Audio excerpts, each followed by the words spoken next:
Fiesta Express. This former coaster of Cypress Gardens now resides in Austin, Texas. Given its simplistic layout, I was not expecting a lot, but I did find some surprisingly good forces that made riding it an enjoyable experience. Find out why in this review.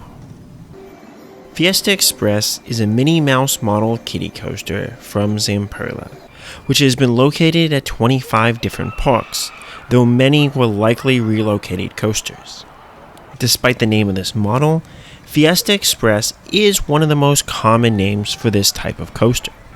This coaster is special as it operated at Cypress Gardens in Florida from 2004 to 2008, before Cypress Gardens closed and became Legoland Florida. Then, it briefly operated in New Jersey before being relocated to Texas in 2013. Austin's Park, or sometimes Austin's Park and Pizza, is a family entertainment center that has been around since 2003. This park got on Coaster Enthusiast's map by adding Fiesta Express. In 2021, they decided to expand their indoor offerings, which included adding a second, larger family coaster in Barreling Rapids, which is located on the side of a large arcade next to another thrilling family ride in Tower Drop. But the original coaster still sits next to two other family rides in the double-decker carousel and the Crazy Bus. As for pricing, entering Austin's Park is free. You can pay per ride, with Fiesta Express being $5 per ride, or you can purchase an all-day wristband for $45 with a $55 option that includes the buffet. So, I could get multiple laps on both coasters and experience the other attractions. I went ahead and got the $55 buffet option. FECs can get pricey, so it is a bit expensive for what it is, but I did really enjoy my time at this park, so it is likely worth the price for the experience. And being able to bounce between the buffet and the rides and the buffet and the rides is a fantastic experience for any amusement park. If you're only going to be at the park for an hour or two, it is a bit pricey. But if you plan to spend most of your day here as a family, this seems like a semi-reasonable setup. This coaster had rotating ride operators when I was visiting on a slower day. If you see a group of kids riding the other rides, it might be easiest to tag along and ride the carousel and the Crazy Bus with them in the hope that they'll go over to the coaster. The go-karts and bumper boats did seem to pull the ride attendants away from this area, so there were many times when no one was at any of these three rides. You can always go and try to track down an operator, but just know you might have to wait a little bit if you're not interested in other attractions. As for adults are free to ride this coaster without restrictions, as you can clearly see from my off-ride footage where a whole group of adults decided to ride together.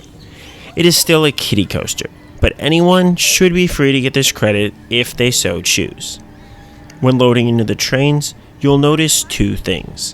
One, on a hot day, these seats will be baking, which means your butt can start to feel a bit burned from sitting down, especially if the coaster has been sitting idly in the sun for a while before you ride it.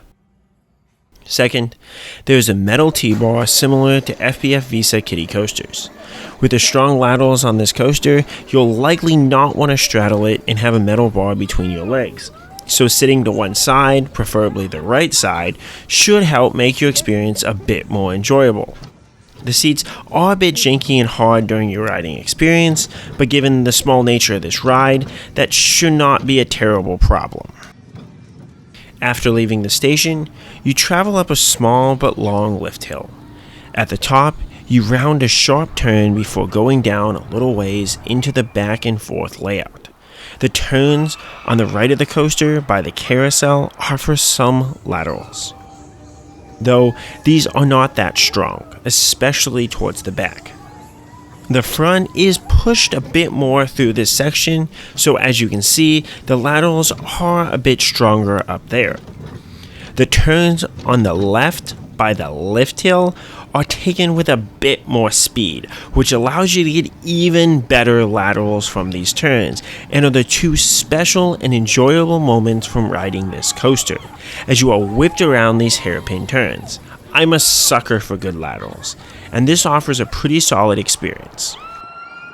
In the back of the train, you get a bit more whip around these turns, so the laterals seem to be even better back there.